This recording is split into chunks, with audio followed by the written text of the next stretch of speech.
What's up everybody, this is the Mapped Out Gamer and welcome to another episode of Mapped Out. Today I'll be mapping out Atlas Gorge, the initial bonus map they came out with Advanced Warfare. So let's take a look.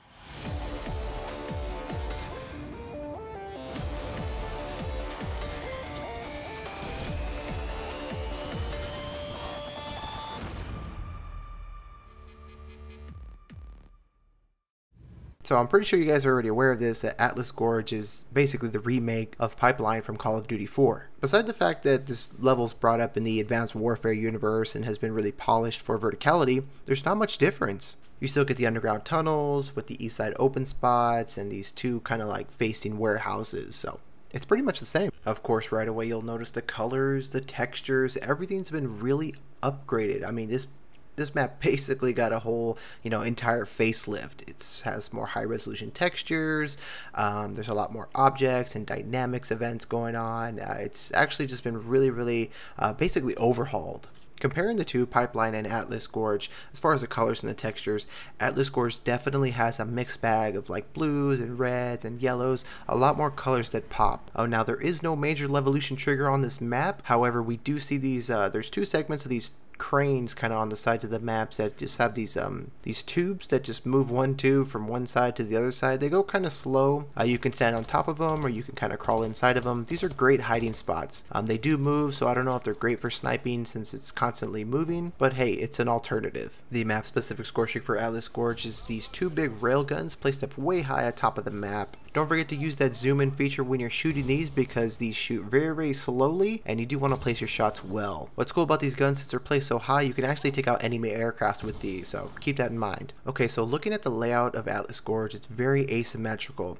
I would almost say the west side is a lot heavier than the east side. Heavier meaning it's a lot more dense, a lot more entrances, more close quarter combat, versus the east side that's more open and has these overwatch areas that face towards the inside of the map. There's three major pathways in this map with smaller lanes in between. The major pathway to the north travels along this railroad type of tube area, and then that breaks open into the construction area on the east side, leading further onto the east side open areas. If you travel down the center pathway, you'll basically go through what I call Main Street, which is the street kind of in between the two main center buildings. This route, of course, is the fastest way to get from one end to the other. If you take the south pathway, you'll travel around these big transformer electric pole thingies, and that'll push you more south behind the green building just south of that, where you see these large big water tubes. You have to navigate around those, and then you'll pop out on the open east end. Now, if you're traveling along these major pathways, if you notice, you won't even have to enter any of the buildings to get across the map. It's once you step inside these buildings is where a lot of the complexity of Atlas Gorge really shines.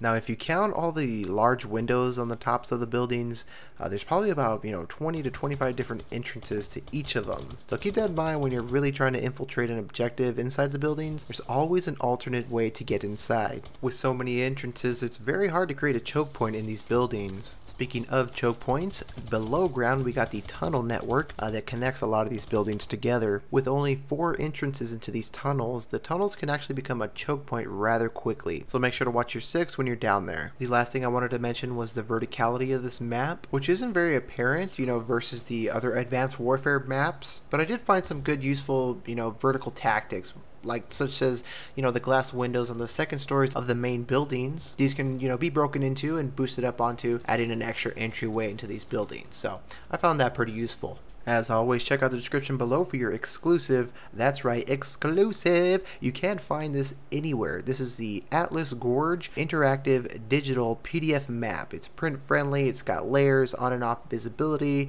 Just don't forget to use Adobe Reader when you're viewing the file. If you enjoyed my work, don't forget to like, favorite, and subscribe. I will be doing more weekly videos like this, continuing with the Havoc DLC maps. So stay tuned and have a great one. Take it easy.